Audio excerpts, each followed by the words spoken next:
Welcome back for another video. Day at the range all by myself. Got the whole range to myself, which is great.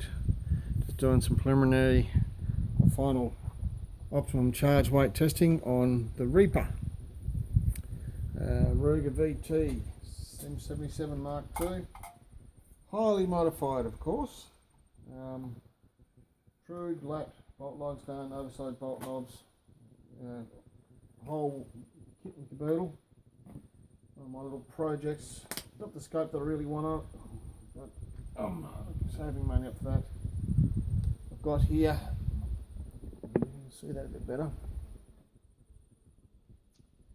Internal box mag. It's a choke stock that was for a Savage. It's now for a Ruger. Lovely thing with choke stocks is that you can actually move the plastic around and melt them.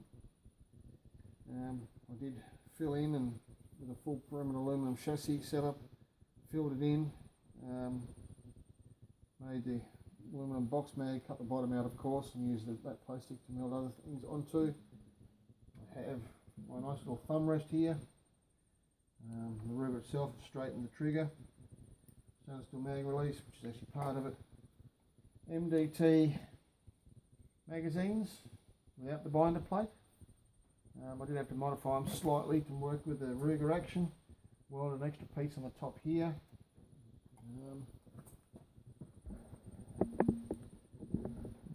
I'll zoom in a bit and you can see a bit better. The magazine itself, I welded a bit on the top lip here, lowered the lip and then strengthened the front lip using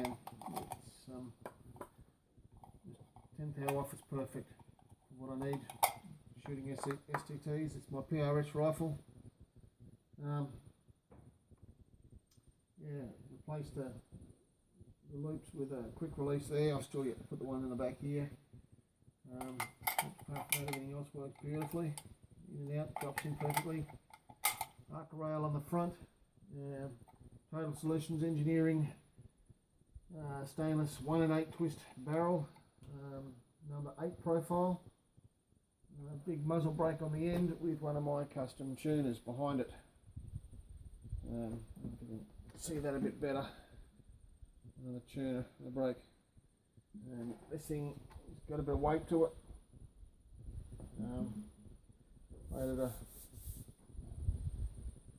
high density foam rubber riser to the cheek piece to get everything in line. But yeah, works beautifully. I've done preliminary testing to start with, and just to make sure that I've got a sweet spot. So now I'm looking at AR2209, which is 4350 for you guys across the pond. Starting at 42.4, going up to 0.1 of a grain, ending at 43.3. Unlike the previous video with the 223, I should find a sweet spot more predominantly with this. 223 being smaller and using 08. I have found that it may very well need to be not 0.1 of a grain, but 0.05 of a grain maybe. 0.1 of a grain was 2 granules of powder. And that was the difference between the velocities, and I was getting 20 extra feet per second out of it. We'll see how we go with this. I'm hoping to get around the 2850 mark. Find a sweet spot there. There's about 7,000 rounds that I want to load up for this. PRS, hitting steel is close enough, it's near enough. But I can fine tune it, make sure I'm in the velocity node there somewhere.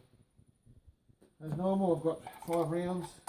I did 2 mags. I do number my magazines, so if I ever have a problem with what magazine, I know, well, say number 2 is playing up, I need to look at that sort of thing. I do want to get another one and modify it, so I like to have 2 spares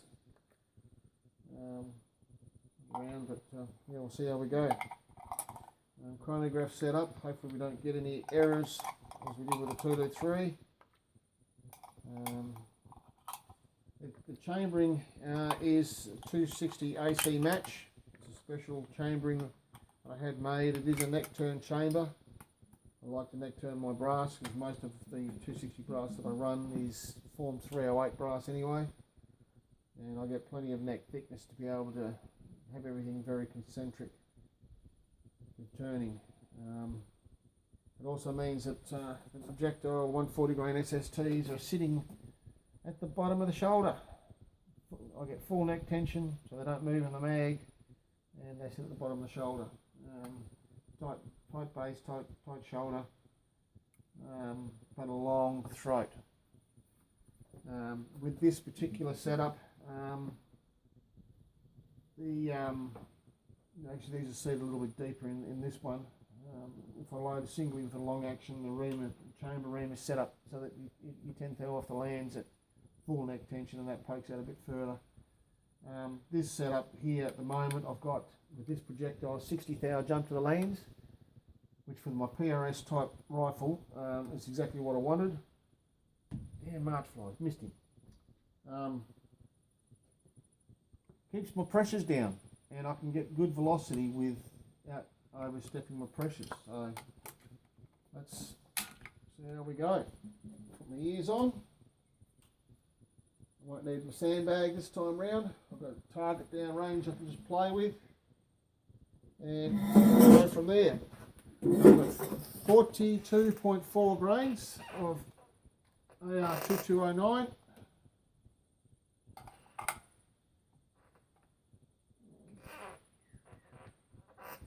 What I love about control round feed is that if I want to really rake that bolt, I can, and it clears the chamber beautifully.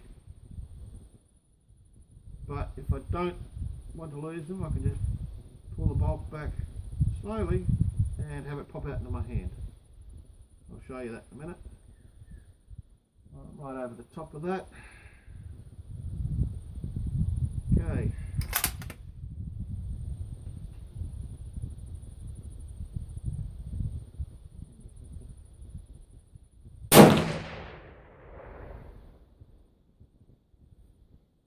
$28.27.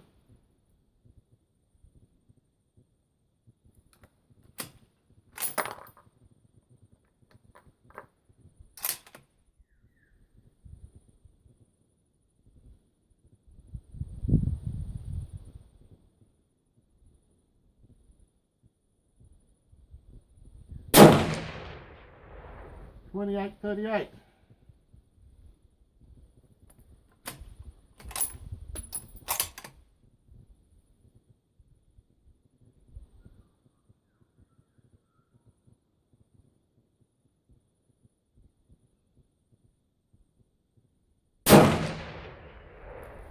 $28.30.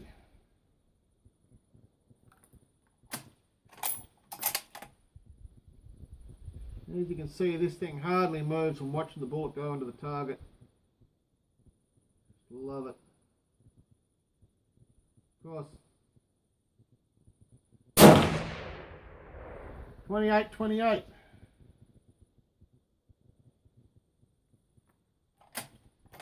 I love my Rugers.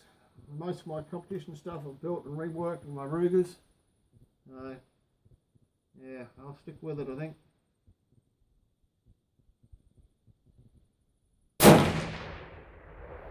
$28.28.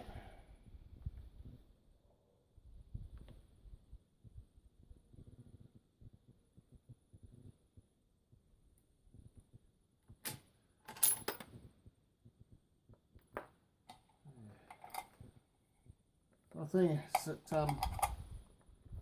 high charges don't seem to be anywhere near as finicky as small charge magazines. Cartridges rather, like the variety of variations I've got in the 223. I mean, this load seems to be very consistent, and I'm getting good velocity. So you know, I'm getting good velocity at lower pressures. I like to stay around the 28.50 sort of mark. I think it's a good compromise for performance, velocity, and barrel life all round. Actually, it's good all round.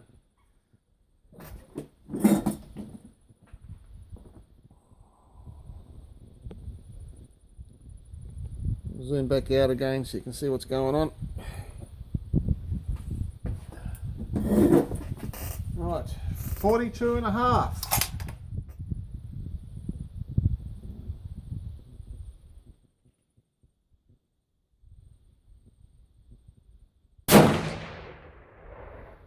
$28.23.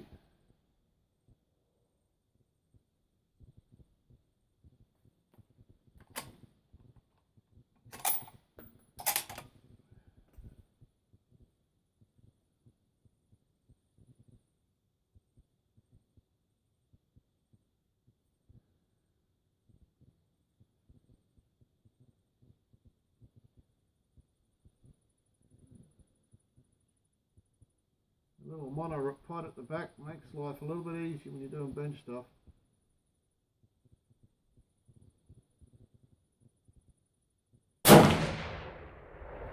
$28.49.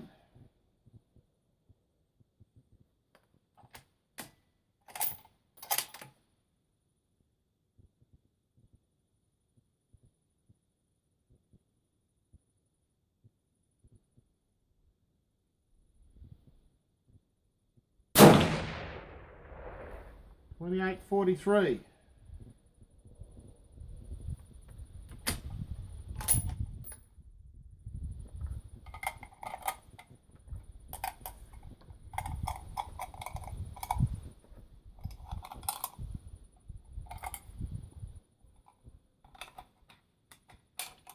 Only thing I really need to put on this stock, which is why I've got the gap at the back here and the bottom of the rails drilled and tapped as well, is you know, the bolt goes through. I want to put a they call it a barrier guard.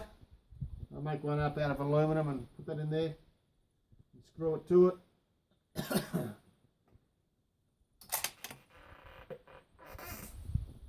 All right, 42.6.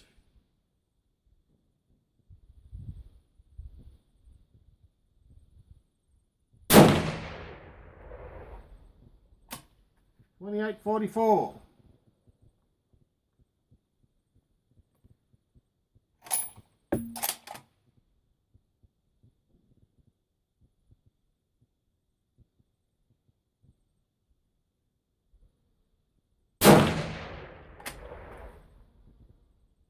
$28.34.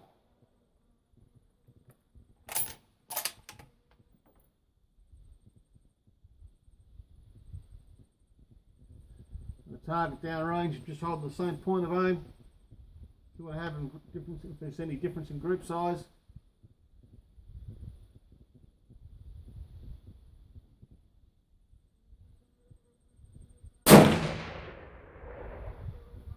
$28.81.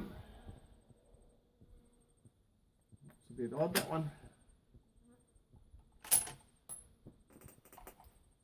I'll fold open while I'm doing that.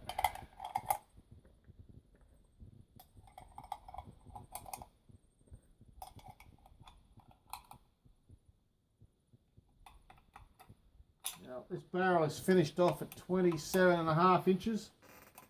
I'm not really concerned about the groups down range because I haven't even tuned the barrel tuner yet. I'm just trying to find that node in my velocity. Once I've got that node, then I'll do my loads to that. Setting depth set for magazine depth, then I'll spin the tuner and tighten those groups up. Good.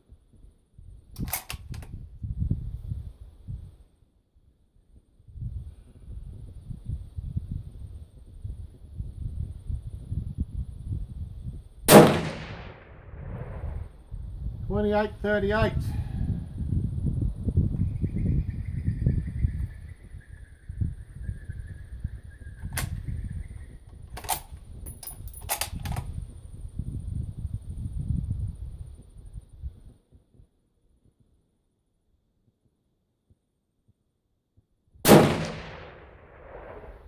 $28.59.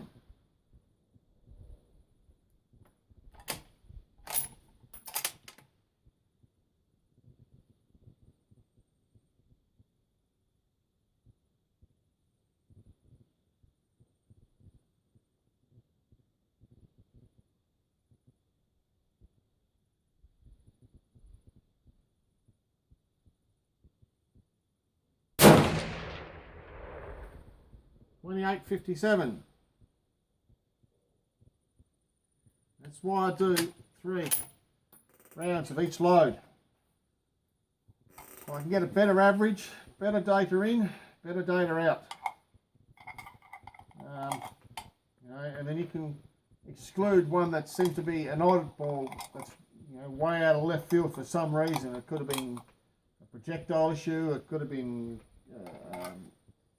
case issue, but the better averages you have, the better information you're going to get. 42.8. 2.8.